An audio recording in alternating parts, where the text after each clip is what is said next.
La Bible révèle que la fin de toute chose est proche et que Dieu appelle tout homme à pouvoir se réjouir de la seconde venue de Jésus-Christ. L'objectif de cette présentation est de vous préparer à être du nombre de ceux qui gardent les commandements de Dieu et le témoignage, la foi de Jésus-Christ.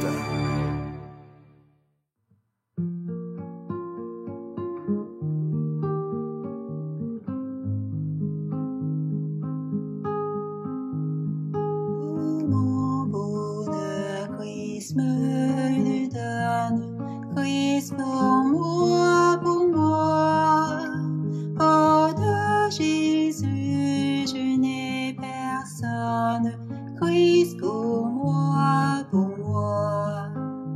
Il est mon roi, mon divin docteur, il est mon saint sacrificateur.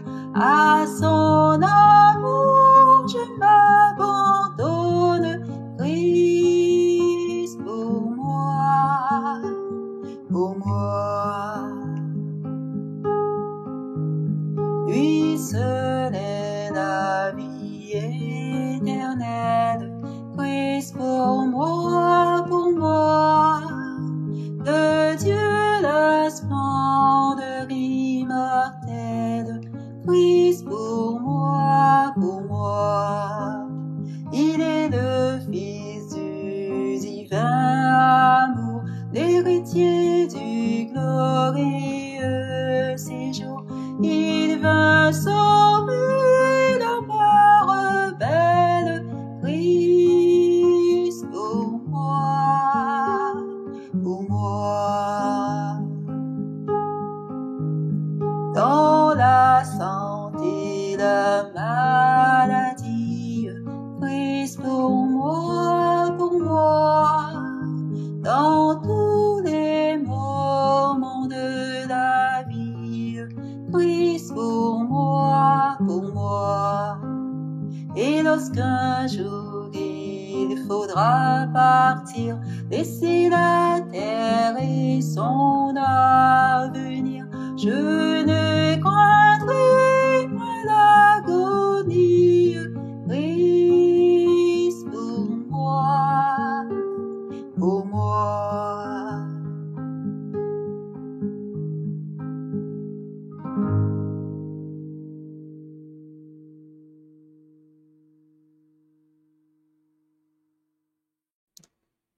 Eh bien, bonjour à toutes et à tous. Bon sabbat. Je suis content de pouvoir être avec vous ici. Et nous allons, avant de pouvoir prier, simplement signaler que les conditions du réseau avec lequel nous diffusons sont un petit peu limitées. Donc, il se pourrait que nous expérimentions des coupures.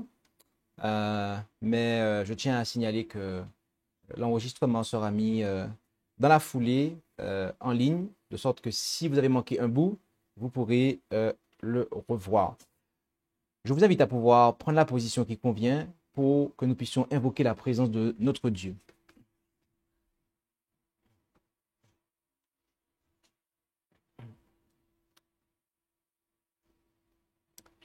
Notre Dieu, notre Père Céleste, merci pour ce doux privilège que tu nous accordes de pouvoir invoquer ton nom en cet instant, en ce saint jour de sabbat. Et alors que nous nous apprêtons à ouvrir ta parole, nous te prions de disposer l'intelligence et le cœur de chacun pour que nous puissions recevoir ton enseignement et qu'il puisse nous conduire jusque dans la vie éternelle. Et c'est dans le beau nom de Jésus que nous t'en prions, Père. Amen.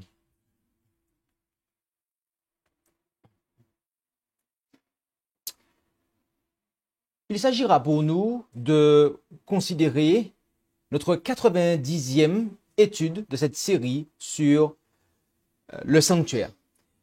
Nous avons commencé cette série dans le lieu très saint, jusque en direction du parvis. Pourquoi? Parce que c'est dans ce sens que Dieu a révélé le plan du sanctuaire à son serviteur Moïse. Nous avons qualifié ça de phase descendante et en allant de ce sens, nous avons vu comment Dieu vient à nous en Jésus. Puis nous avons fait demi-tour et nous sommes remontés dans le lieu très saint. Donc nous avons quitté le parvis jusque dans le lieu très saint. Et nous avons qualifié ça de phase ascendante. Et en ce faisant, nous voyons comment Dieu veut que nous venions à lui en Jésus. Comment Dieu veut que nous venions à lui en Jésus. Autrement dit, si nous pouvons aller à Dieu, lui obéir, c'est-à-dire l'aimer en retour, c'est parce qu'il est d'abord venu à nous en nous montrant son amour en Jésus. Voilà la grande vérité que nous apprend cette série d'études du sanctuaire. Et c'est ce que nous voulons et nous ne voulons avoir de cesse de répéter depuis plusieurs études, si ce n'est un bon nombre d'entre elles, de manière à ce que nous puissions avoir cette information constamment présente à l'esprit. Arrivé dans le lieu très saint du sanctuaire céleste, nous avons vu que ce lieu a été inauguré. L'ouverture de ce lieu s'est faite le 22 octobre 1844, date à laquelle notre souverain sacrificateur Jésus-Christ pénétra dans ce lieu pour commencer l'œuvre de l'expiation finale qui est également une œuvre de jugement. Et qui dit jugement, dit loi. Une loi selon laquelle tout homme sera jugé. Et c'est pour cela que nous avons précédemment étudié les 4 premiers commandements. Et aujourd'hui, nous allons considérer le 5e commandement. Donc, après avoir considéré notre devoir envers Dieu dans les 4 premiers commandements, parce que les 4 premiers commandements nous parlent de notre devoir envers Dieu, nous allons à partir d'aujourd'hui considérer la 2e table de la loi sur laquelle sont inscrits les 6 derniers commandements qui se rapportent à nos devoirs envers nos semblables. Et le premier de ces commandements se trouve en Exode, chapitre 20 et au verset 12. Et nous vous invitons à vous y rendre avec nous. Exode, chapitre 20 et au verset 12, où il est dit « Honore tes parents », c'est ça?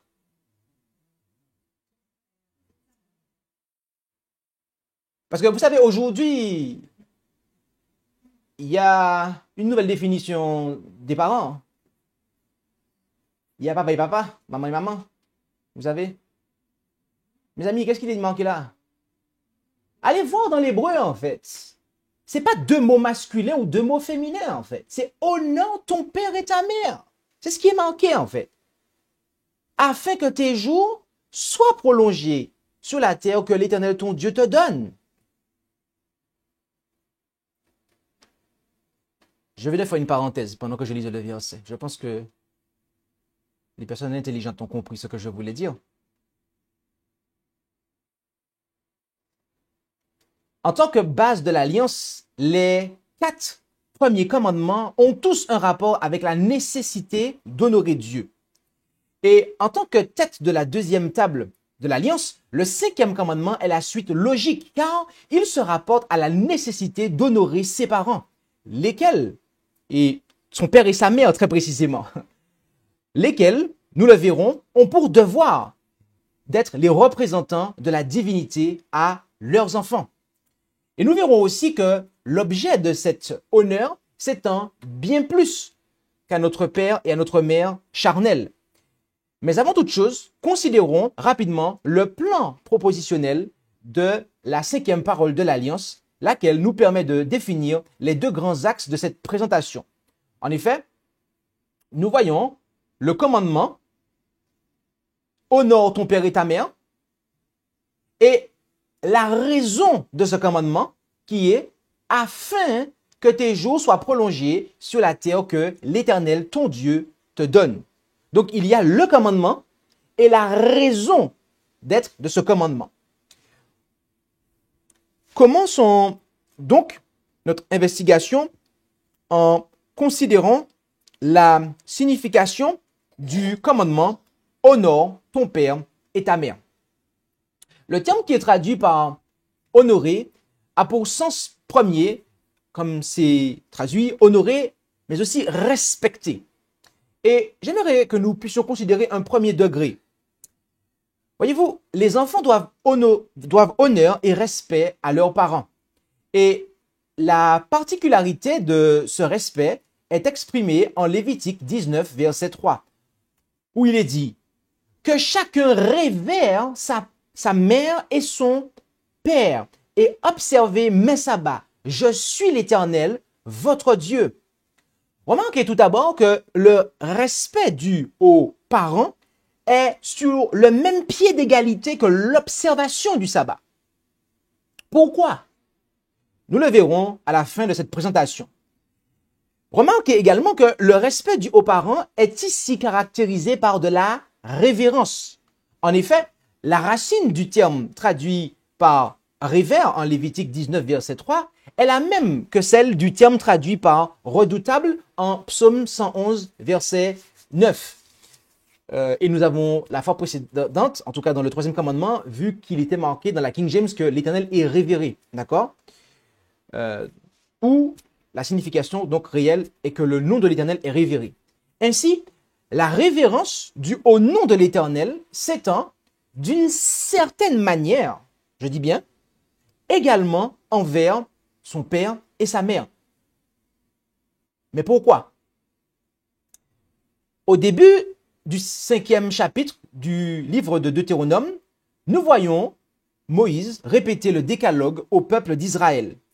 Et après cela, il explique au peuple ce qu'ils doivent faire pour prolonger leur jour en terre promise. En effet, en Deutéronome 5, verset 33, nous lisons « Vous marcherez dans toute la voie que l'Éternel, votre Dieu, vous a prescrite, afin que vous viviez et que vous soyez heureux et que vous prolongiez vos jours dans le pays que vous posséderez. »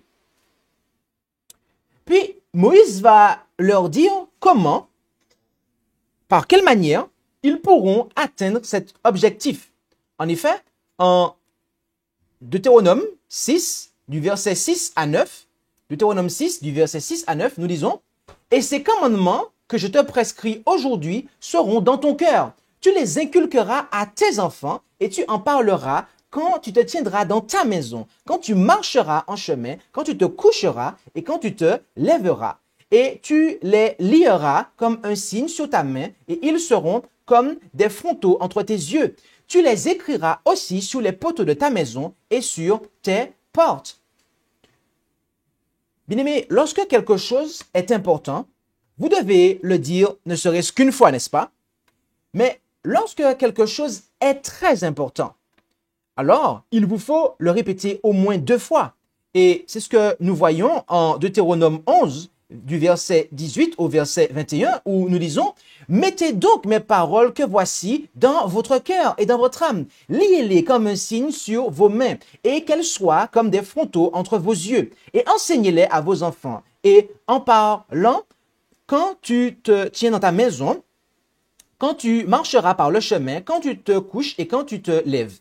Tu les écriras aussi sur les poteaux de ta maison et sur tes portes, afin que vos jours et les jours de vos enfants sous le sol que l'Éternel a juré à vos pères de leur donner soient multipliés comme les jours des cieux sur la terre. » Au travers de son serviteur Moïse, l'Éternel fit comprendre aux pères et aux mères en Israël qu'il était de leur responsabilité d'éduquer leurs enfants dans ces voies. Autrement dit, les parents, pères et mères, sont moralement responsables de leurs enfants devant le Seigneur et sont de ce fait les représentants de Dieu pour les jeunes enfants. Et en tant que représentants de la divinité, le premier devoir des enfants doit être de révérer leurs parents. Et arrivé ici, il n'est pas difficile de s'apercevoir que respecter ses parents implique la soumission et l'obéissance. Et c'est du moins ce que nous révèle Proverbe 1, versets 8 et 9, où nous lisons en Proverbe 1, versets 8 et 9, « Mon fils, écoute l'instruction de ton père et n'abandonne point l'enseignement de ta mère, car ce sont des grâces assemblées autour de ta tête et des colliers à ton cou. » Le terme qui est traduit au verset 8 par enseignement vient de l'hébreu Torah. Et Torah est le plus souvent traduit par loi, en fait. D'accord? Lorsqu'on parle de la loi, on parle de la Torah. Donc, ce qui montre que les instructions des parents tiennent lieu de loi à laquelle les enfants doivent obéir. Et un exemple d'obéissance notoire se trouve, et nous allons juste donner des références parce que nous avons du matériel à considérer et nous devons ne pas dépasser une certaine période de temps. Un exemple d'obéissance notoire se trouve en Genèse 28, versets 1 à 7. Jacob, nous voyons là, a obéi à ses parents. Il a obéi à ses parents concernant son mariage, car il ne s'était pas marié avec une infidèle. Mais tel ne fut pas le cas d'Ésaü, comme on peut le voir en Genèse 26, versets 34 et 35. Étant entré en alliance avec le Seigneur, Isaac et Rebecca ont conseillé Ésaü quant à son avenir. Mais ce dernier n'en a fait aucun cas. Et les conséquences furent graves, car ce n'est pas avec 2, mais avec 3 femmes infidèles qu'Ésaü se maria, comme on peut le voir en Genèse 28, versets 8 et 9. Voyez-vous, l'enfant qui donne du chagrin à ses parents, du fait de sa désobéissance, n'a non seulement pas de respect pour ses parents, mais il fait également preuve de folie. Et c'est ce que nous confirme le proverbe 10 et le verset 1er de ce proverbe. Proverbe 10, verset 1er, où nous lisons « L'enfant sage réjouit son père, mais l'enfant insensé est le chagrin de sa mère. » D'accord? Et, ok, donc je reprends. L'enfant sage réjouit son père, mais l'enfant insensé est le chagrin de sa mère. Voyez-vous, en 2 Timothée 3, verset 2, nous apprenons que dans les derniers jours, d'accord, parmi les péchés qu'il y aura dans les derniers jours, eh bien, il y aura des enfants qui seront rebelles à leurs parents. Une autre manifestation du manque de respect envers ses parents est révélée en Exode 21, verset 15, où nous lisons ce qui suit. « Celui qui frappe son père ou sa mère sera puni de mort. Et stop, on s'arrête là. Il se pourrait que nous n'ayons jamais frappé littéralement nos parents. Mais si nous les frappons par notre comportement, cela revient à la même chose.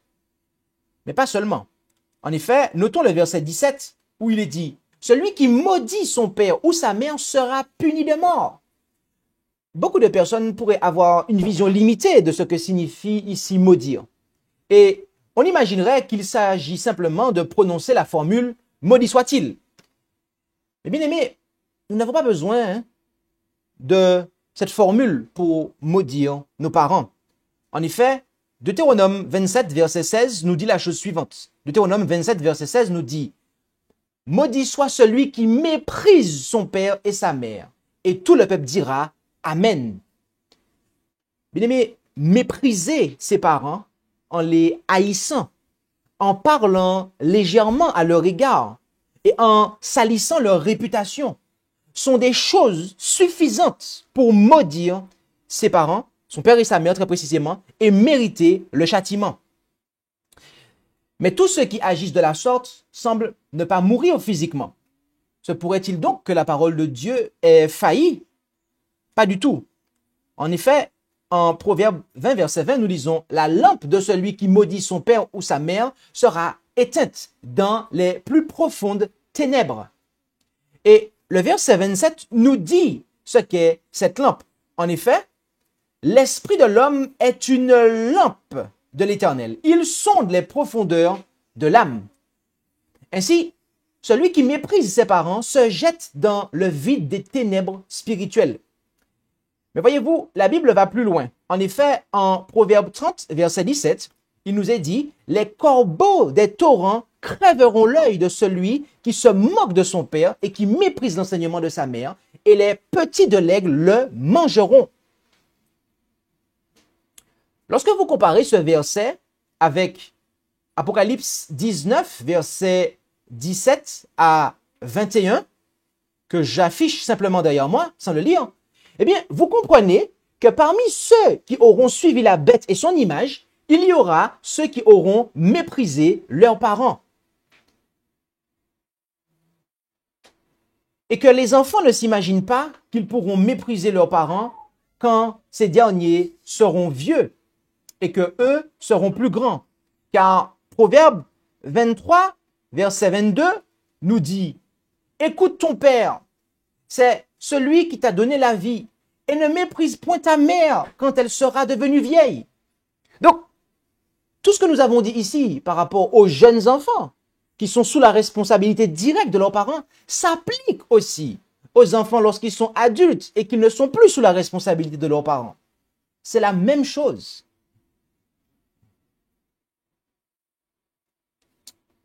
Dans leurs vieux jours, les enfants doivent honorer et continuer d'honorer leurs parents en leur apportant le réconfort et le soutien dont ils ont besoin. Et c'est ce que Jésus souligna en Matthieu 15, versets 1 à 9. Matthieu 15, versets 1 à 9. Alors des scribes et des pharisiens vinrent de Jérusalem à Jésus et lui dirent: pourquoi tes disciples transgressent-ils la tradition des anciens, car ils ne se lavent point les mains lorsqu'ils prennent leur repas? Mais il leur répondit: et vous, pourquoi transgressez-vous le commandement de Dieu par votre tradition? Car Dieu a donné ce commandement: honore ton père et ta mère, et que celui qui maudira son père ou sa mère soit puni de mort. Mais vous vous dites: celui qui aura dit à son père ou à sa mère: ce dont je pourrais t'assister est un don consacré à Dieu, n'est pas tenu d'honorer son père ou sa mère. Et ainsi, vous avez anéanti le commandement de Dieu par votre tradition. Hypocrite, Ésaïe a bien prophétisé à votre sujet lorsqu'il a dit: ce peuple s'approche de moi de la bouche et m'honore des lèvres, mais leur cœur est bien éloigné de moi. Mais ils m'honorent en vain en enseignant des doctrines qui ne sont que des commandements d'hommes. Voyez-vous, est-ce que lorsque Jésus nous dit cela et que son serviteur Paul nous dit que ceux qui n'ont pas soin de leurs proches, de leur famille très précisément, eh bien, ils sont pires que des infidèles, ils ont renié la foi. Est-ce que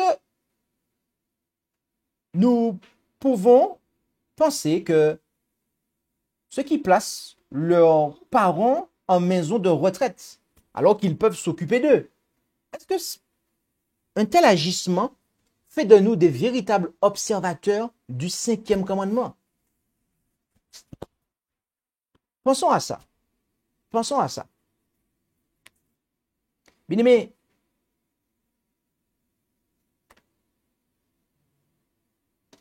voilà comment notre père et notre mère doivent être respectés et honorés, que l'on soit sous leur responsabilité directe, et même lorsqu'on n'est plus directement sous leur responsabilité, lorsqu'on est devenu majeur, il nous faut les honorer et prendre soin d'eux, prendre soin d'eux, même dans leurs vieux jours.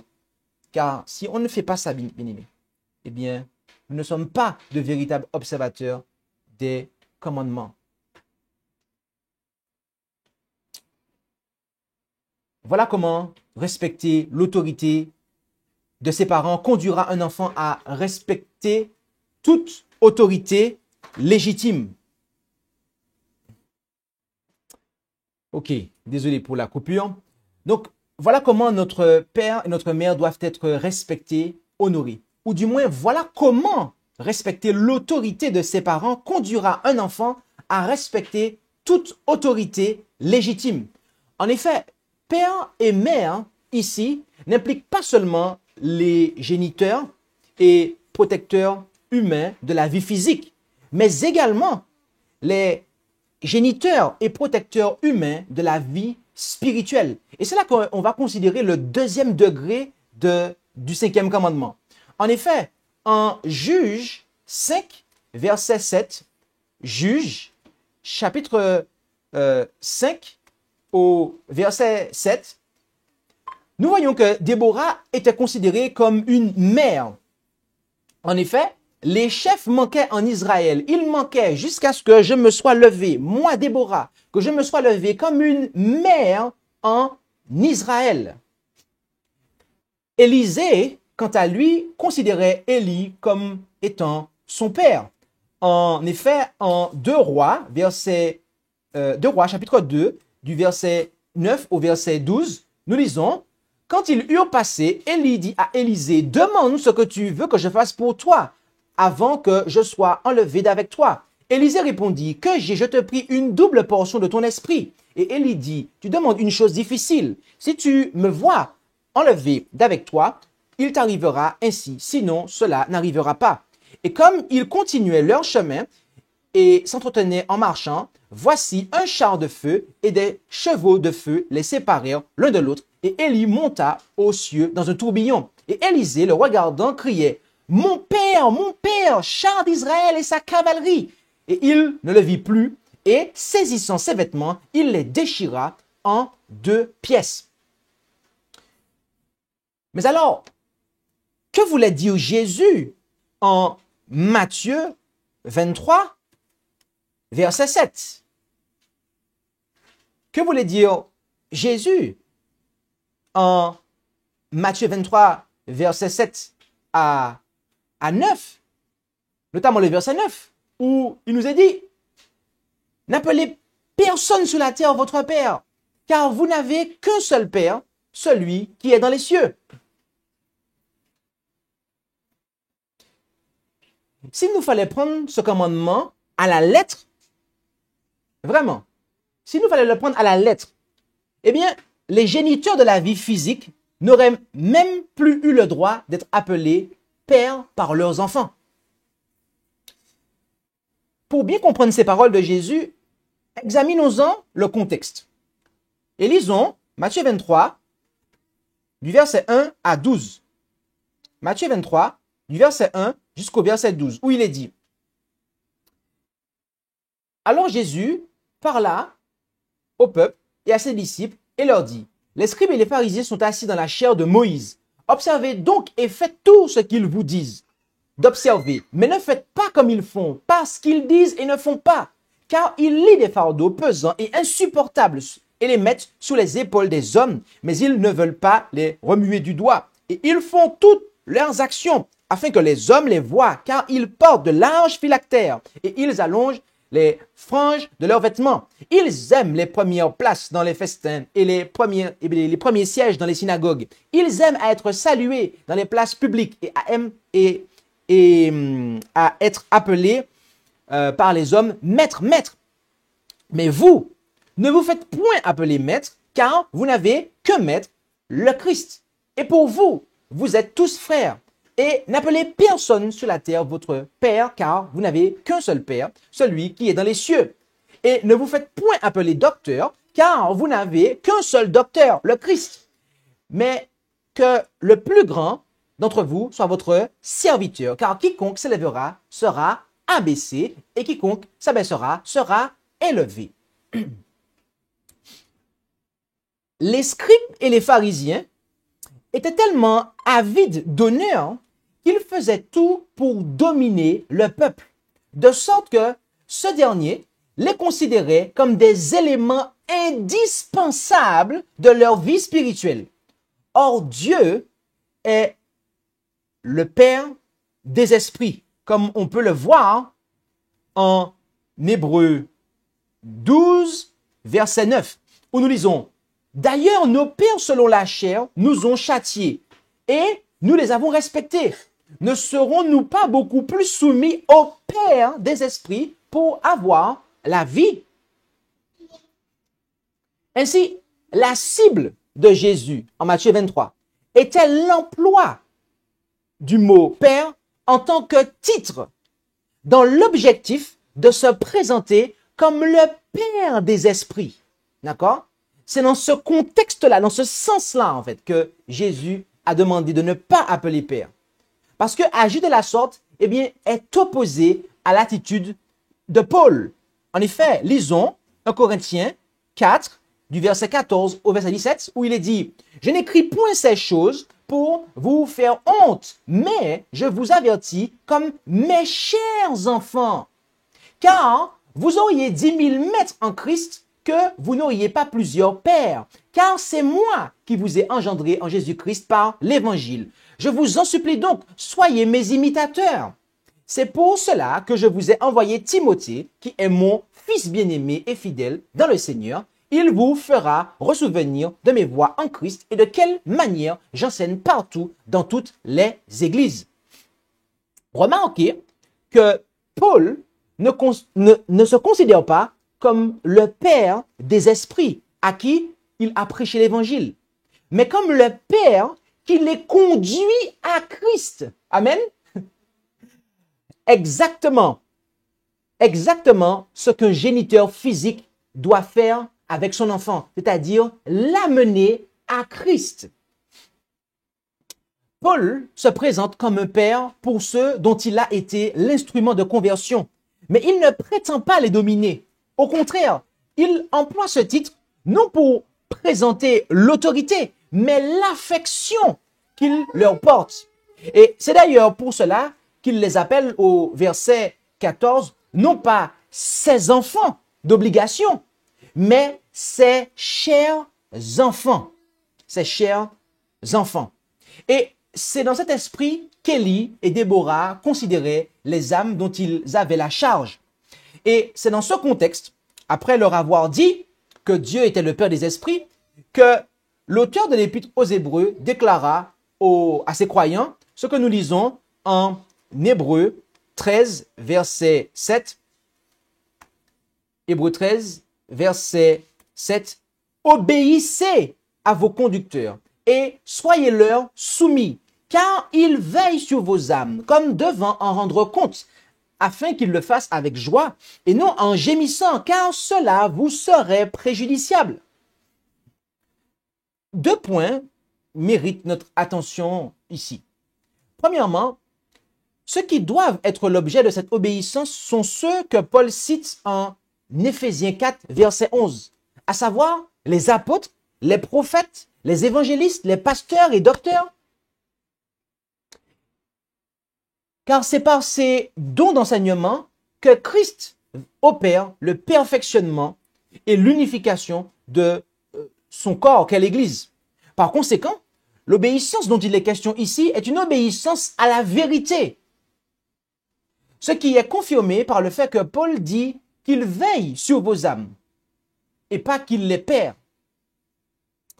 Deuxièmement, le terme qui est traduit par regret vient d'un terme qui signifie soupirer, murmurer, mais aussi prier avec chagrin, gémissement, plainte et soupir. Comment des croyants peuvent-ils arriver à causer tant de regrets aux serviteurs de Dieu, aux anciens, aux ministres de l'Évangile? Eh bien, de la même manière que les enfants peuvent causer du regret à leurs parents.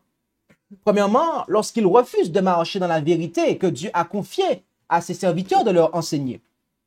Deuxièmement, lorsqu'ils les maudissent en les méprisant, les haïssant, en parlant d'eux à la légère et en salissant la réputation des serviteurs de Dieu par leur calomnie et médisance. Et troisièmement, lorsqu'ils ne soutiennent pas les serviteurs de Dieu comme il est de leur devoir de le faire.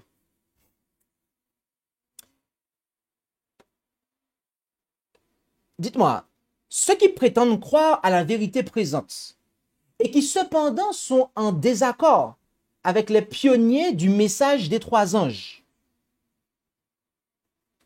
sont-ils de véritables observateurs du 5e commandement? Je demande à ces croyants d'arrêter de se voiler la face en disant qu'ils sont le peuple qui garde les commandements de Dieu et la foi de Jésus. Car le peuple qui garde les commandements de Dieu et la foi de Jésus au 21e siècle est un peuple dont l'œuvre d'évangélisation et d'enseignement est en parfaite harmonie avec celle des pionniers du message des 3 anges. Vous avez bien compris ce que j'ai voulu dire. Vous avez très bien compris ce que j'ai voulu dire. Les adventistes du 7e jour qui ne sont pas en accord avec les pionniers adventistes n'observent pas le 5e commandement en fait. Mais ce n'est pas tout. Ceux qui prétendent croire à la vérité présente dont les principes ont été magnifiés en 1889 et qui cependant refusent l'organisation sans laquelle Dieu ne peut sceller l'œuvre de son Église, sont-ils de véritables observateurs du cinquième commandement? Je veux dire, ceux qui agissent au sein d'un ministère indépendant, chose qui n'a aucun fondement, ni dans la Bible, ni dans l'esprit de prophétie, sont-ils de véritables observateurs du cinquième commandement?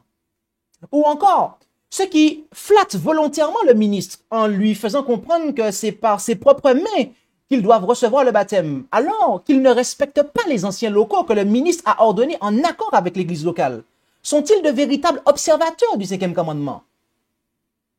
Ou encore, ceux qui affirment embrasser l'organisation de l'église, mais qui en réalité ne respectent pas l'ordre établi par Dieu dans son église, sont-ils de véritables observateurs du cinquième commandement? Je demande à ces croyants d'arrêter de se voiler la face en disant qu'ils sont le peuple de Dieu, qui garde les commandements de Dieu et la foi de Jésus, mes amis. Arrêtons de nous voiler la face si nous sommes dans cette condition en ce matin.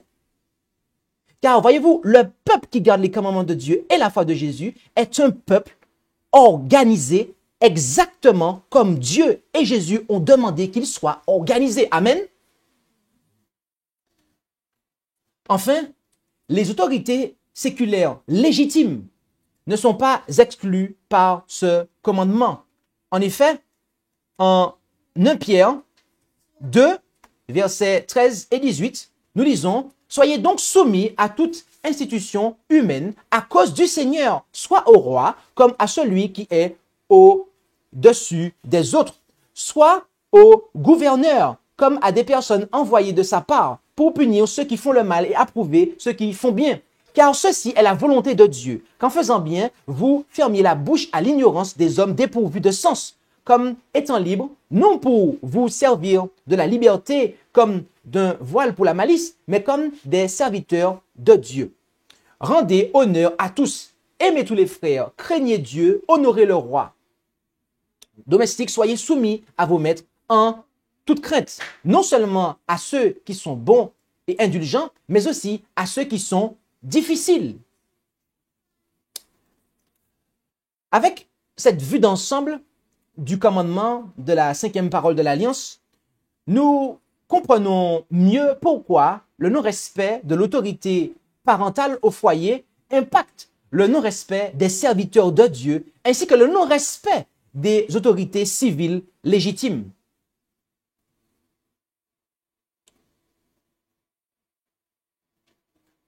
C'est-à-dire que si mon enfant est classifié comme un délinquant de manière avérée par la société, c'est parce que mon enfant n'a pas de respect en fait pour l'autorité qu'il a dans l'église. Mais si mon enfant n'a pas de respect pour l'autorité qu'il a dans l'église, c'est parce que d'abord, mon enfant n'a pas de respect pour l'autorité parentale au sein de la maison en fait. C'est pour ça que avant en fait de critiquer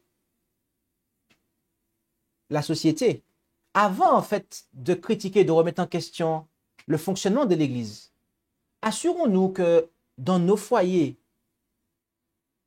l'autorité soit respectée, mes amis. Car c'est là la racine. Considérons maintenant la raison. Remarquez tout d'abord que la cinquième parole de l'Alliance est similaire à la quatrième dans le fait que la raison est liée à une action.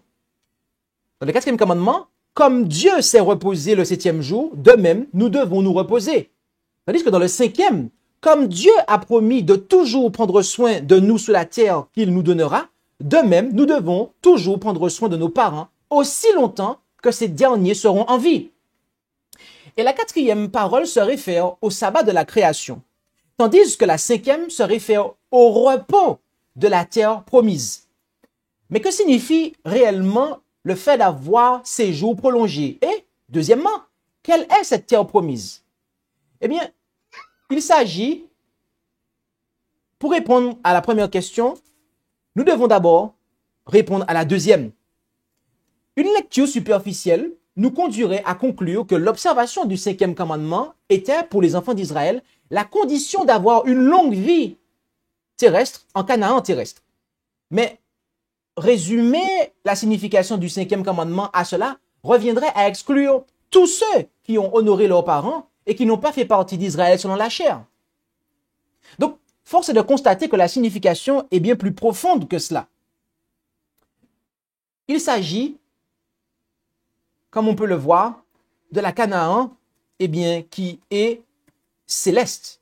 En effet, en Hébreux 11, versets 8 à 10, ainsi que le verset 16, par la foi, Abraham, étant appelé, obéit pour aller au pays qu'il devait recevoir en héritage, et parti, ne sachant où il allait. Par la foi, il demeura dans la terre qui lui avait été promise, comme dans une terre étrangère, habitant sous des tentes avec Isaac et Jacob, les cohéritiers de la même promesse.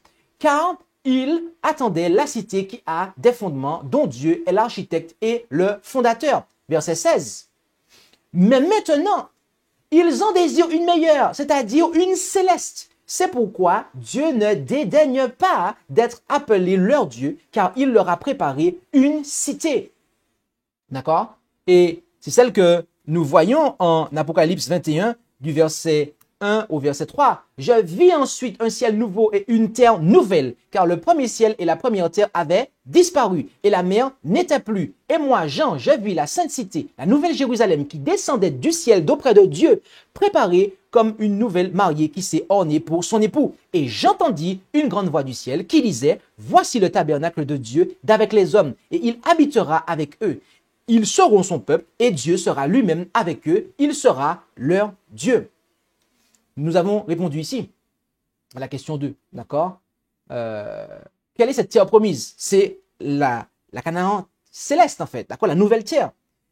Maintenant, par rapport à la question numéro 1, que signifie réellement le fait d'avoir ces jours prolongés? Eh bien, en Ésaïe 66, verset 22, il nous est dit, car comme les cieux nouveaux et la terre nouvelle que j'avais créés subsisteront devant moi, dit l'Éternel, ainsi subsisteront votre race et votre nom. Donc, il s'agit ici, comme on commence à le voir, de pouvoir subsister en fait, d'accord? De pouvoir subsister, la vie éternelle, non? N'est-ce pas? Ésaïe 53, verset 10 nous dit, or, il a plu à l'Éternel de le frapper et il l'a mis dans la souffrance. Après avoir offert sa vie en sacrifice pour le péché, il se verra de la postérité, il prolongera ses jours et le bon plaisir de l'Éternel prospérera entre ses mains. Par le Christ qui est décrit ici, eh bien, nous avons la vie éternelle. Et nous concluons avec Romains 6, versets 5 à 11. Car si, lui devenant semblable dans sa mort, nous avons été faits une même plante avec lui, nous le serons aussi à sa résurrection, sachant que notre vieil homme a été crucifié avec lui, afin que le corps du péché soit détruit et que nous ne soyons plus asservis au péché. Car celui qui est mort est affranchi du péché. Or, si nous sommes morts avec Christ, nous croyons que nous vivrons aussi avec lui, sachant que Christ, ressuscité des morts, ne meurt plus et que la mort n'a plus de pouvoir sur lui. Car en mourant, il est mort une seule fois pour le péché, mais en vivant, il vit pour Dieu. Vous aussi, considérez-vous comme morts au péché, mais vivants à Dieu en Jésus-Christ, notre Seigneur. Combien d'entre nous souhaitent cette vie éternelle? Moi, je le souhaite, mes amis. Donc, si oui, si c'est également le cas pour vous, alors honorons celles et ceux que Dieu a investis d'autorité, car c'est en commençant par observer le 5e commandement que nous serons à même d'observer les autres, ceux qui suivent, et donc d'hériter de la vie éternelle.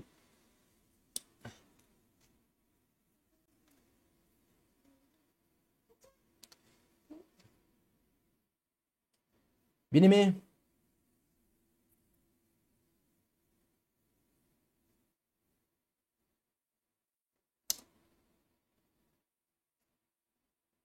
Dieu nous appellera un jour à pouvoir, eh bien, lui rendre des comptes sur la façon dont nous aurons agi à l'égard de celles et ceux qu'il aura investis d'autorité. qu'il s'agisse de nos géniteurs physiques, qu'il s'agisse de ceux qui nous ont spirituellement engendrés et qui nous portent dans leur cœur avec affection, et même aussi du non-respect des lois civiles, des autorités légitimes, des lois légitimes qui ont été émises du point de vue civil et que nous n'aurons pas respectées. Nous aurons à rendre des comptes de tout cela, mes amis. Et c'est pour cela que nous devons aller à Jésus pour, eh bien, rechercher son pardon. Si nous n'avons pas marché, vécu en conformité avec les exigences divines à cet égard, de sorte que nous puissions être lavés et purifiés et rendus semblables à Christ. Christ qui, lorsqu'il était sur la croix, eh bien, avant de s'en aller, il a confié sa mère à son disciple bien-aimé Jean. Il a eu cette pensée-là. Alors, puissions-nous également, nous aussi, avoir de telles pensées. Puissions-nous, nous aussi, honorer notre Père et notre Mère, afin que notre vie se prolonge sur la terre que Dieu a pour nous. Amen. Nous allons passer au moment de questions-réponses et nous vous invitons à pouvoir intervenir. Et la modération nous fera remonter les questions.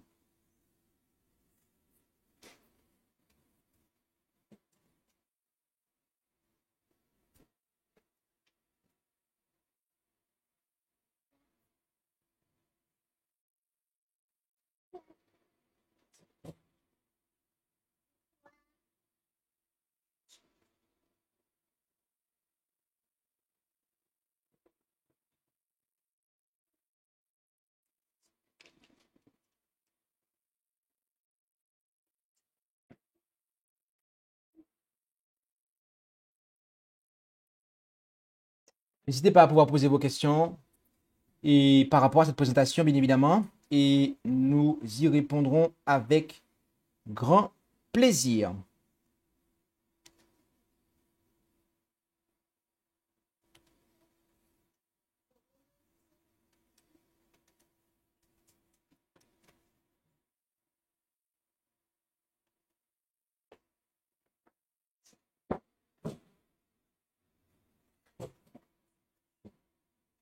Il semblerait que la présentation ait été claire.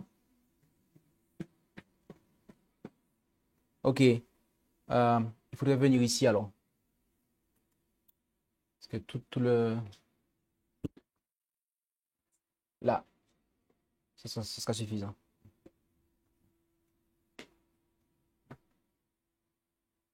Alors, il y a une intervention du côté de l'Île-de-France où Gabriel nous dit supposons que nos parents nous demandent de faire quelque chose de mauvais, que nous ne voulions pas le faire et qu'ils nous menacent. Que devons-nous faire? C'est un exemple, bien sûr. Ok. Lorsque on ne sait pas que c'est mauvais et que on obéit à nos parents, d'accord? Il faut comprendre que c'est eux qui porteront cette responsabilité en fait. Ils auront une responsabilité dans le fait de nous avoir conduits à mal agir. Maintenant, si nous réalisons que la chose n'est pas bonne, à ce moment-là, il ne faut pas en fait agir, d'accord? À ce moment-là, il ne faut pas en fait obtempérer. Il faut décliner, il faut annoncer la chose avec respect, mais dire que sur ce point-là, c'est Dieu que nous servirons. C'est ce que Daniel et ses compagnons ont fait. Ils ont obéi à tout ce que Nebuchadnezzar avait édicté dans son royaume.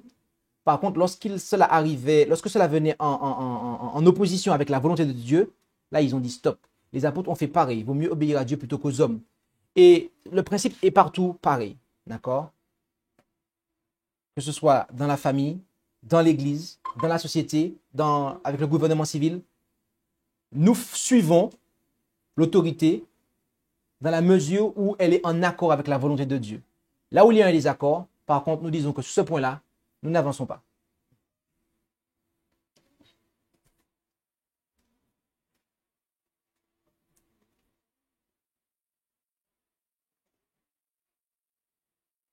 J'espère que ça peut répondre à la question.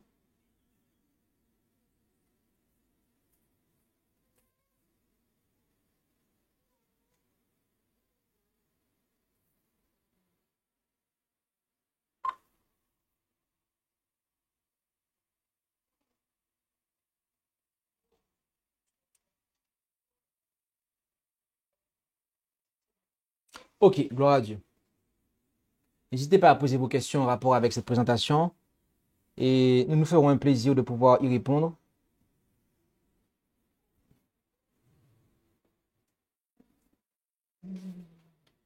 Et ceux qui sont ici, il suffit de venir juste là ou là pour poser votre question et nous les prendrons avec grand plaisir.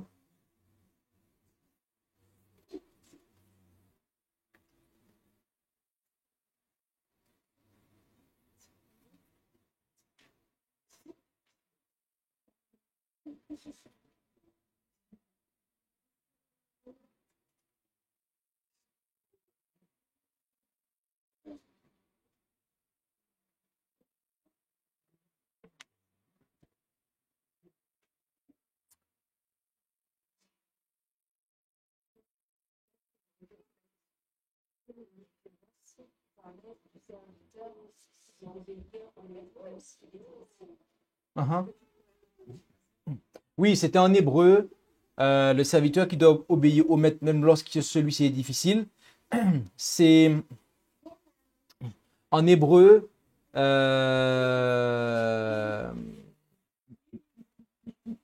en hébreu, c'est hébreu 13, je crois. Et hébreu 13. Alors, je regarde déjà parce que je vais faire une machine arrière. Voilà. D'accord.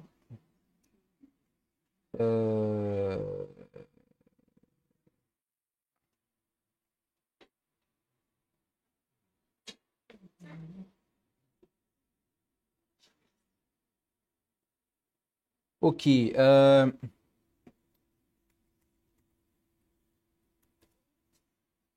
C'est en hébreu 5. Non. Non, c'est 1 Pierre 2, verset 18. Excusez-moi. 1 Pierre 2, verset 18.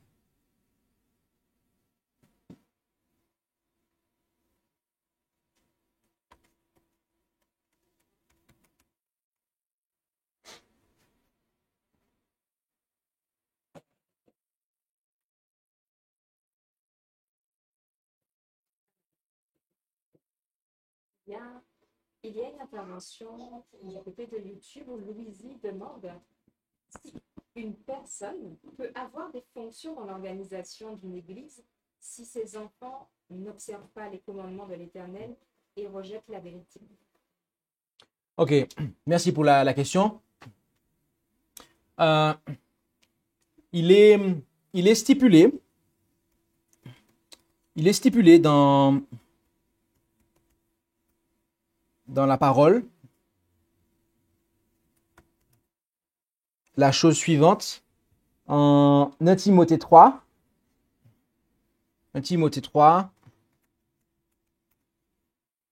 Nous lisons que cette parole est certaine. Si quelqu'un aspire à être un évêque, cela implique en fait les anciens, les responsables en fait dans l'Église.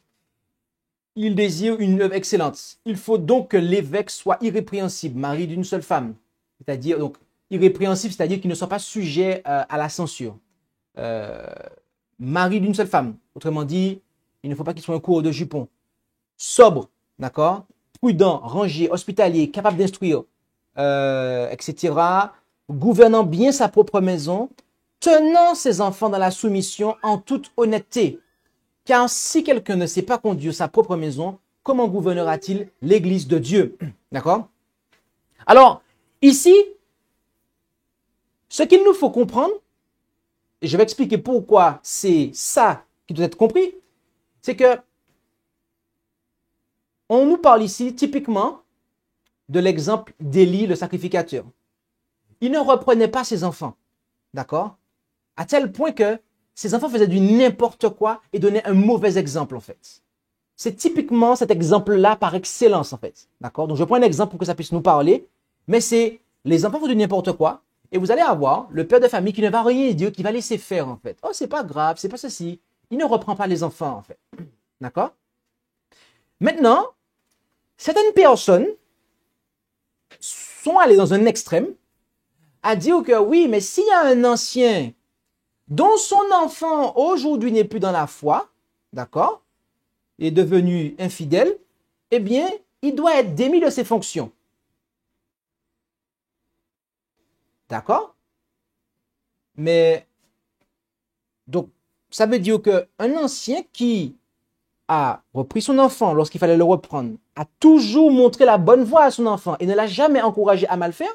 Donc, si son enfant désire de choisir une autre voie, l'ancien doit payer parce que son enfant a choisi de ne plus suivre Dieu. C'est ce que vous voulez me dire? On appelle ça de l'injustice. Oui. Et d'ailleurs, si on va dans ce sens-là, d'accord? Eh bien, je vous invite, désolé, ça va choquer les gens. Ça va choquer les gens, je le sais. Mais il y a des fois, il faut choquer pour que ça puisse interpeller, en fait. Si il y a des gens qui pensent comme ça, je pense que vous êtes dans la bonne position pour vous joindre à Lucifer et au diable, à Satan, en fait, très précisément. Ouais, vous êtes dans la bonne position, en fait.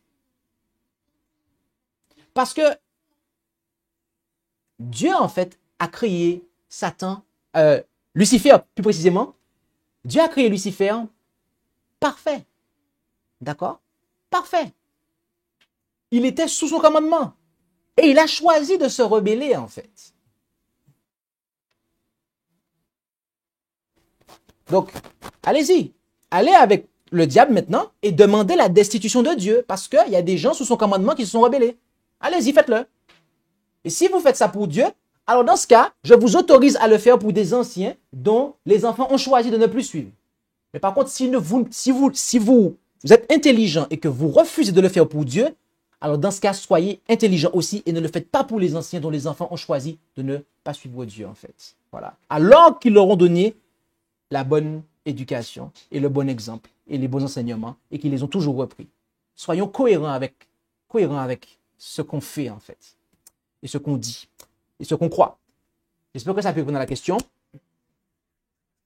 et que j'ai pu apporter une réponse largement équilibrée. En espérant qu'effectivement, on puisse nous dire qu'elle a obtenu la réponse à sa question. En attendant, je te soumets les autres questions.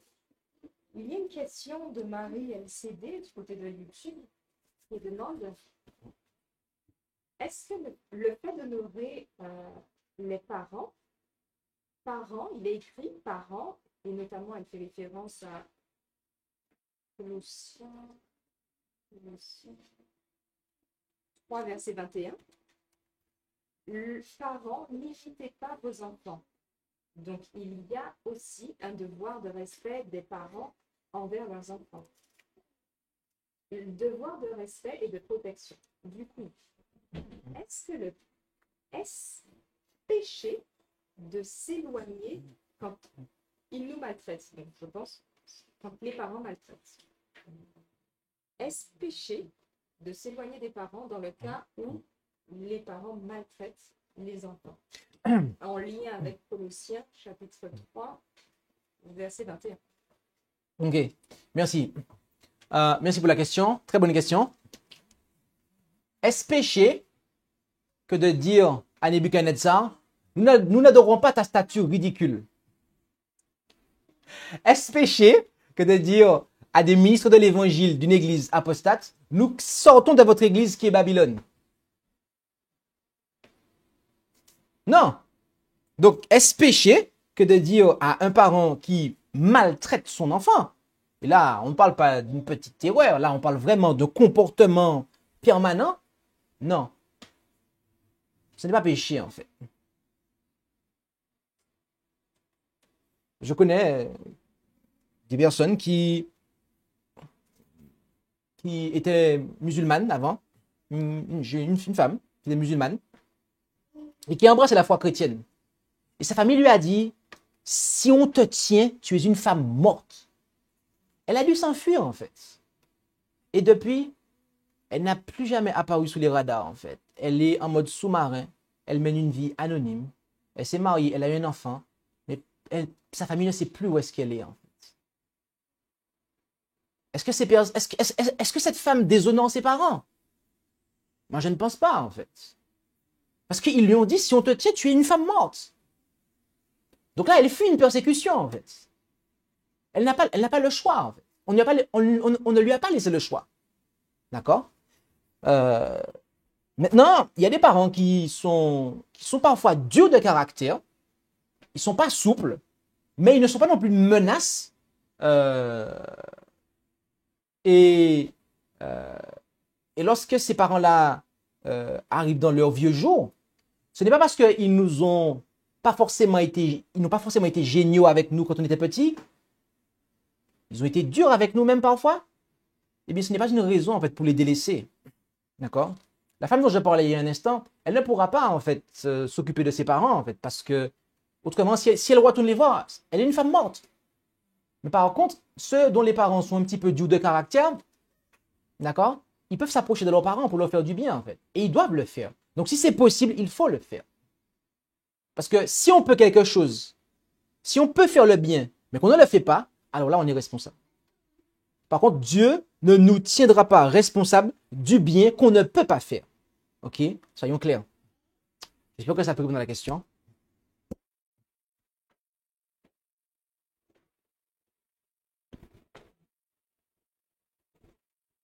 Bon, je n'ai pas encore le retour si cela répondrait à la question. En attendant, il y a une question de la trouille comme la Chicia qui demande comment s'y prendre pour respecter des dirigeants ou des parents difficiles ou idolâtres. Comment s'y prendre? Alors, il faut comprendre que, par contre, par rapport à l'idolâtrie, là, ça va rentrer en application par rapport aux parents selon la chair, mais pas à des dirigeants religieux, d'accord? Les dirigeants religieux qui sont idolâtres, manifestement, je vais dire, il n'y a pas lieu de rester là. Par contre, des parents, effectivement, qui sont idolâtres, admettons qu'on a des parents qui adorent Marie, qui adorent les saints et compagnie, on doit quand même s'occuper d'eux, en fait. Alors, on va peut-être pas parler religion, parce qu'il y a des fois, arrivé à un certain moment, ça part au clash. Donc, mais on doit néanmoins s'occuper d'eux, en fait. D'accord? Donc, il n'y a pas... alors, la question était sur YouTube, que je l'ai un petit peu perdu.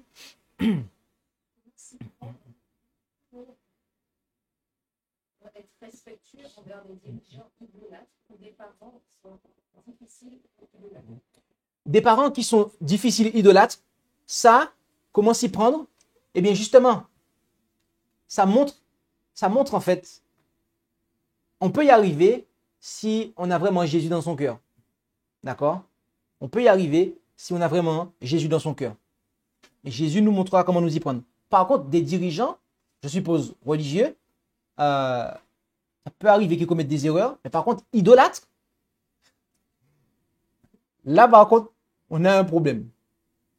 Alors, premièrement, ce qu'il faut faire, c'est une très bonne question.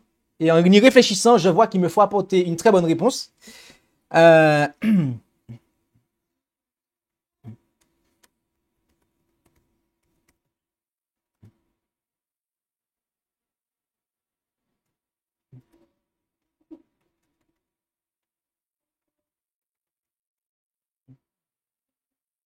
En Tite 3, verset 10, Tite 3, verset 10, il est dit,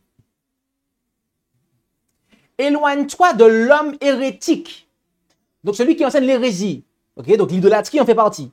Après l'avoir averti une première et une seconde fois. Donc ça veut dire que si on rencontre quelqu'un qui enseigne l'hérésie, notamment dans l'église ou dans notre église, il nous faut aller voir l'individu et l'avertir une première fois.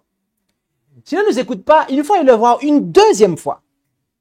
Et si après une deuxième fois, il n'écoute pas, à ce moment-là, il faut prendre des distances.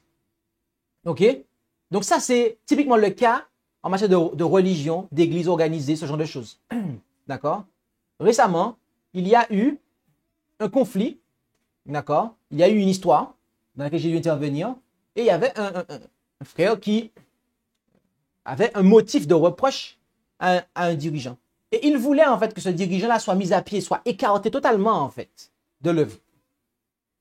Sauf que ce frère n'avait jamais repris le responsable.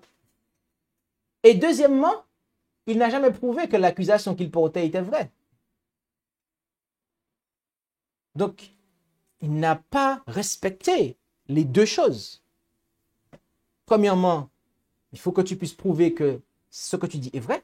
Et deuxièmement, il faut pouvoir, en fait, eh bien, que la personne en question a été passible de deux blâmes, deux avertissements, pour pouvoir éventuellement que sa destitution soit validée. Donc, voilà la procédure. OK?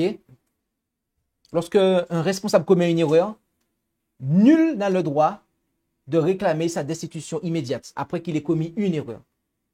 C'est après qu'il ait reçu deux blâmes, en fait. Deux avertissements, que là, on peut commencer à parler de le destituer. Donc voilà.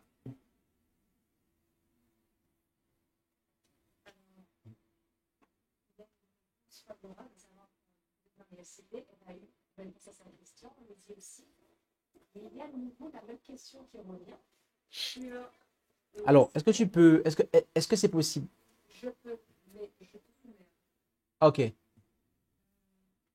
que c'est utile de revenir sur la question qui est est-ce qu'il faut obéir aux parents qui finalement emmènent dans la mauvaise direction et les sénateurs dans la mauvaise direction? Cette question revient alors des parents.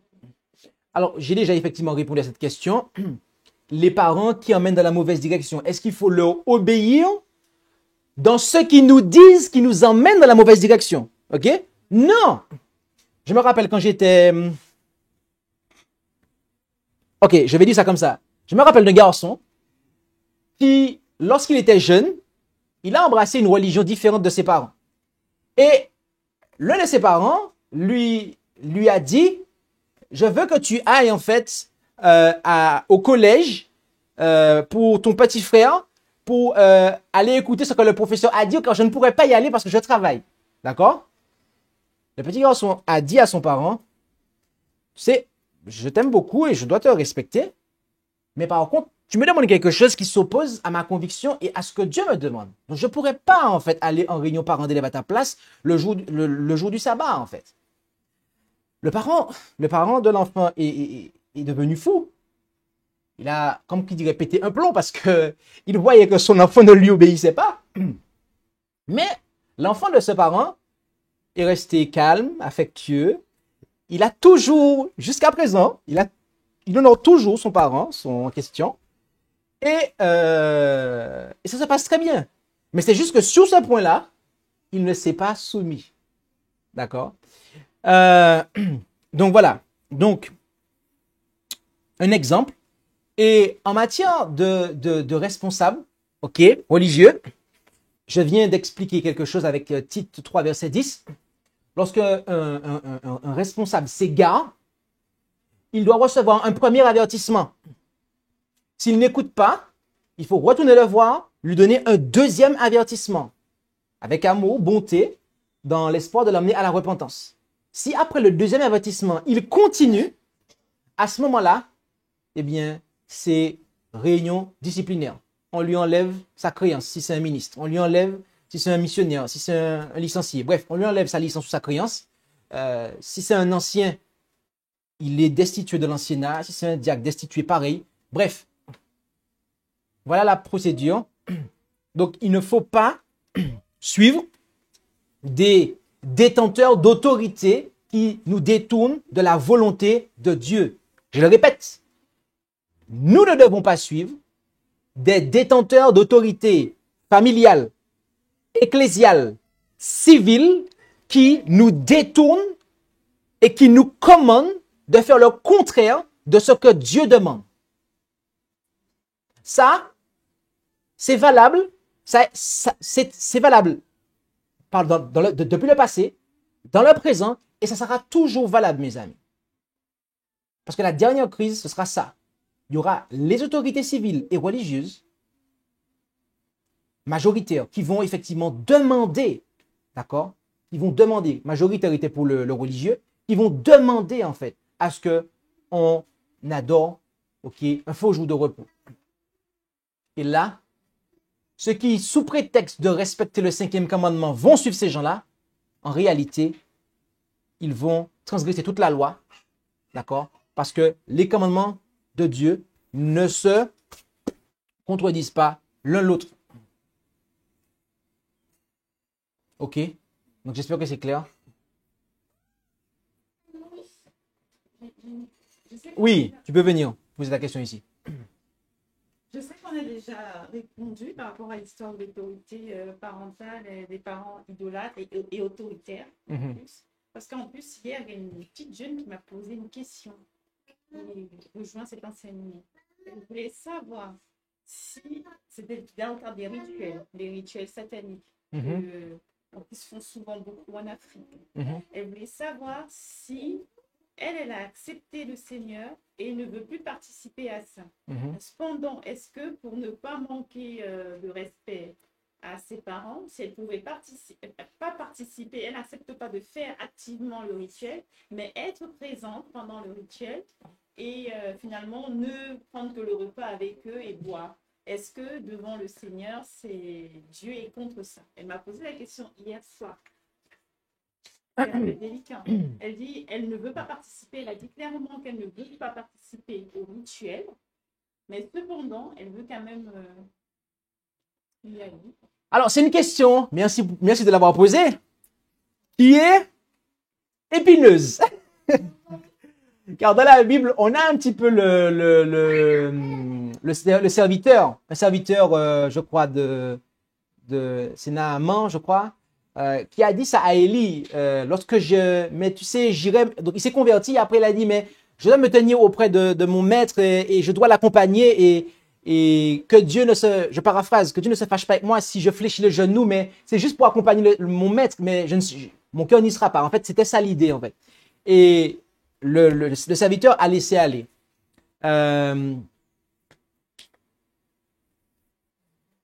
C'est vraiment une question, c'est vraiment compliqué, difficile. Alors, la raison pour laquelle il a été dit cela dans la Bible, qu'on a donné une licence, en fait, pour qu'il puisse le faire, c'est parce que lui-même s'était converti, lui-même était convaincu. Il savait c'était quoi la bonne adoration. Mais il était au service de quelqu'un qui était dans une fausse adoration. Et dans son service, il devait en fait l'accompagner. C'était dans sa charge en fait de l'accompagner. D'accord? Donc, il était là en tant que remplissant une fonction et pas en fait en tant qu'adorateur. Ok? Donc, maintenant, cela pourrait être compliqué dans un autre contexte et être négatif. Notamment si on n'est pas solide. D'accord? Donc, là, il s'agissait d'idolâtrie, de fausse adoration. Là, on parle vraiment de rituel satanique. Comme j'ai dit, c'est une question qui est difficile, mais personnellement, ce que je peux dire, c'est que je connais un petit garçon qui, il y a fort longtemps, il avait tendance à accompagner ses parents dans un lieu de culte où on adore des idoles. Et lorsqu'il s'est converti, il n'a plus jamais accompagné ces parents-là, en fait. Alors, il a eu l'occasion, effectivement, d'amener son petit frère au catéchisme. Mais il n'est pas resté dans la salle à écouter le catéchisme, ce genre de choses, en fait. Donc, je veux dire, vous pouvez déposer la personne à un endroit. Vous pouvez, si elle n'a pas de voiture ou qu'il n'y a qu'une seule voiture dans la maison, vous allez faire du covoiturage, vous allez partager le véhicule. Mais de là à être présent, je vois pas en quoi ça peut être intéressant. Dans le cas dans lequel on parlait, le bonhomme, il était en fait dépendant. Il pouvait pas se baisser tout seul, donc il devait être accompagné. Là, si la personne peut se mouvoir elle-même, pas besoin d'être là, en fait. Pas besoin d'être là. Ça ne va rien vous apporter, au contraire. Donc, voilà. Je sais pas si c'est clair. Ok, oui. Quoi? Oui? Nous rencontrons actuellement un problème de diffusion. Alors, est-ce que nous avons d'autres questions par rapport à la présentation du jour, de l'heure?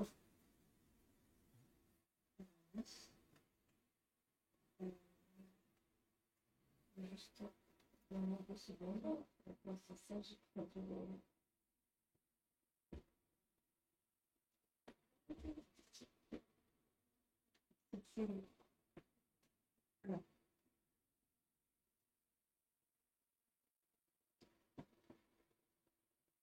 maintenant, on va faire la suivante.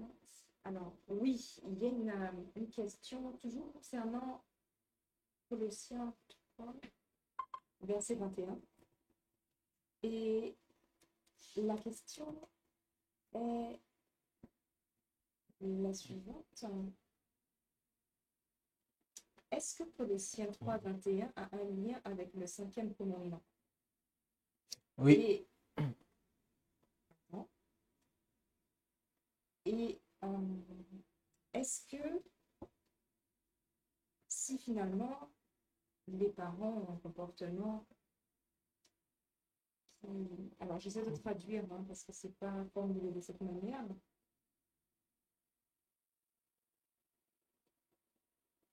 Est-ce que prendre cette distance en laissant la possibilité de parler aux autres est une attitude qui est en accord avec le Christ par rapport à Colossiens 3, 21, en fait de prendre du recul. On prend du recul, mais on laisse la porte ouverte. Voilà. Ok. Et par rapport aux parents, donc Colossiens 3. Ok. En fait, merci pour la question. Il est dit au verset 20, « Enfants, obéissez à vos parents en toutes choses, car cela est agréable au Seigneur. » Et après, on dit, « Père, n'irritez point vos enfants de peur qu'ils ne perdent courage. » Donc, il faut comprendre que il faut déjà que les pères n'irritent pas leurs enfants, parce qu'autrement, ils perdront courage. D'accord? Donc maintenant, si on a des parents qui, effectivement, nous font perdre courage, ok? Alors, dans certaines circonstances, il faudra en fait, on pourra prendre des distances, et il faudra bien évidemment afficher et faire savoir que on est prêt à revenir. Mais je tiens à quand même équilibrer mon propos parce que certains pourraient prendre ça comme un prétexte et ne pas en fait parce qu'il y a une situation qui, par exemple, on a un parent qui est difficile, d'accord? On a un parent qui nous irrite et qui est dépendant, d'accord? À mobilité réduite ou handicapé ou bon, le troisième âge, vous savez, de manière très très très poussée, et il est à mobilité réduite et a besoin en fait qu'on vienne à l'aider. Et on doit pouvoir le faire dans la mesure de nos possibilités. Maintenant, si le parent nous dit « M'en parler que vous occupez de moi, je ne veux pas que tu t'occupes de moi », et que c'est quelque chose qui est marqué, répétitif, et que vraiment, à chaque fois que vous venez le voir, là, il vous maudit, il vous dit toutes sortes de choses. Mais pour qu'il soit en paix, vous n'allez pas le voir. Vous n'allez pas le voir. Vous respectez sa volonté. Parce que sinon, vous risquez d'avoir des problèmes. Mais effectivement, il faut montrer que on est désireux d'être en paix. Il faut montrer, il faut afficher à ce parent qu'on est désireux d'être en paix, on veut que ça se passe bien. Maintenant, si malgré ce message positif qu'on envoie en sa direction, cette mère ou ce père qui désire rester comme ça, reste comme ça, c'est son choix en fait. Je veux dire, on ne va pas forcer les choses. Mais l'idée, c'est que, comme il est dit, on doit être en paix avec tous, notamment avec nos parents. Et donc, si il y a quelque chose de notre côté qui leur pose un problème qui est légitime, enlevons-le. Si on leur a causé du tort, réparons ça. Mais maintenant, si de notre côté, il n'y a rien qui justifie leur comportement, mais que c'est une possession qu'ils ont, hein, parce qu'il y a des fois, vous savez, il y a des parents qui sont tellement possédés qu'ils arrivent même à détruire leur enfant, littéralement parlant, par diverses manières, ou à leur faire toutes sortes de mal. Là, je veux dire, vous pouvez pas trop faire grand-chose, hein, s'ils ont décidé de s'abandonner à un mauvais esprit. Je veux dire, voilà, on peut pas trop faire grand-chose. Je sais pas si ça a pu être clair. Est-ce que la réponse que tu as apportée s'applique aux parents qui sont spirituels? C'est-à-dire,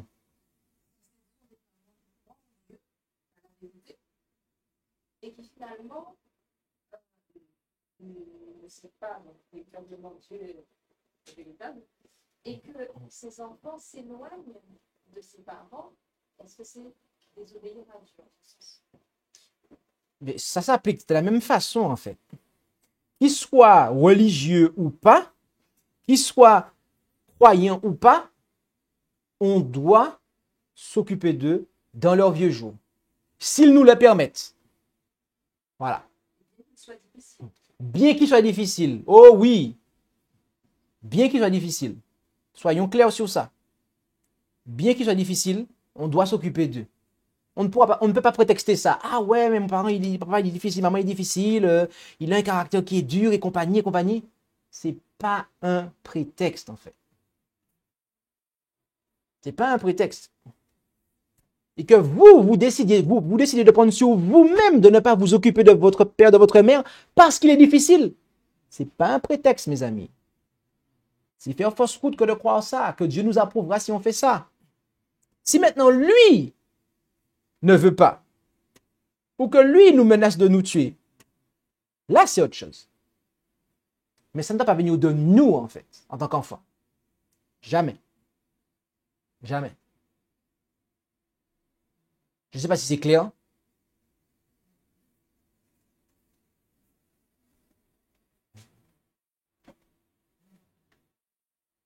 Alors, en attendant le retour par rapport à cette question, il y a une question du côté de Lizzie de YouTube qui dit: quand un enfant croyant est renié, dans le cas où l'enfant il est renié, banni à vie et par ses parents, père et mère, croyant ou incroyant, quelle doit être l'attitude de cet enfant spirituellement parlant? Amen. Merci pour la question. Eh bien, il doit prier, comme Jésus a dit, priez pour vos ennemis, pour ceux qui vous maltraitent, pour ceux qui vous persécutent. Il doit prier pour eux, pour que le Seigneur agisse dans leur cœur. Voilà, tout simplement. Il ne peut rien faire d'autre que ça. Comme ça, si jamais il y a un changement, ben, il sera disposé à réintégrer lui-même. S'il n'y a pas de changement, ben, au moins, dans son cœur, il n'y aura rien contre ses parents. Il pourra aller au ciel sans rancune, sans haine. Voilà. Ok, on va s'arrêter là. On va avoir le chant et après on va prier. Donc, nous vous invitons à pouvoir chanter, prendre le chant qu'on va entonner ensemble.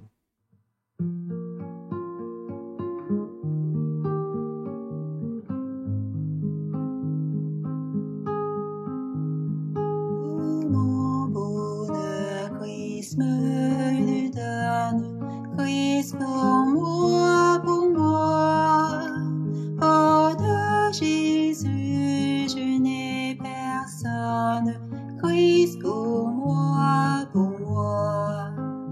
Il est mon roi, mon divin docteur, il est mon saint sacrificateur. À son amour je m'abandonne, Christ pour moi, pour moi. Lui seul est la vie éternelle, Christ pour moi, pour moi. De Dieu la splendeur immortelle, Christ pour moi.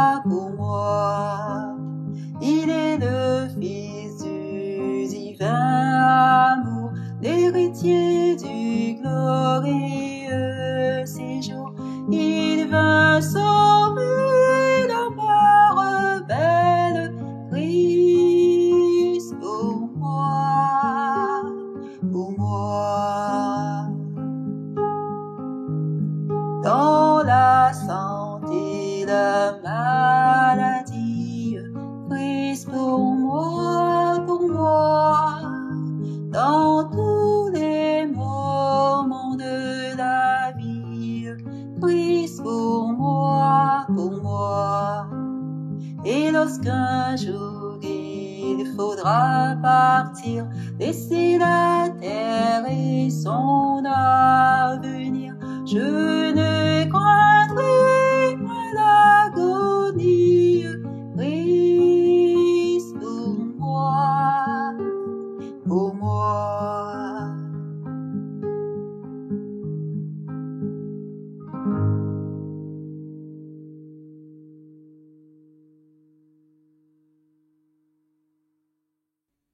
Amen.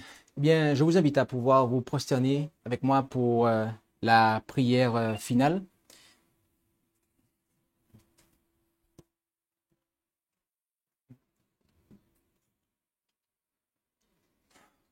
Notre Dieu, notre Père Céleste, merci pour ce doux privilège que tu nous as accordé de pouvoir considérer ta parole, et nous te prions de toucher nos cœurs afin que là où il y aurait de l'endurcissement à cet égard, que nous puissions laisser Jésus attendrir nos cœurs vis-à-vis de nos parents, vis-à-vis de ceux à qui tu as conféré de l'autorité, qu'il s'agisse au sein des familles, ou au sein de l'Église, ou au sein de la société, que nous puissions comprendre cela, et puissions-nous avoir une révérence suprême pour toi, de sorte que lorsqu'il y a interférence et contradiction et opposition entre ton commandement et les commandements des hommes, quels qu'ils soient, eh bien, nous puissions te suivre, toi, et faire ta volonté. Bénis chacun d'entre nous, Père Céleste, et rends-nous conformes à cette volonté, de sorte que lorsque notre cas passera en jugement, nous puissions, grâce à ton Fils Jésus-Christ, avoir été lavés et purifiés de toute transgression. Et c'est la prière que nous faisons monter vers toi dans le beau nom de Jésus. Amen.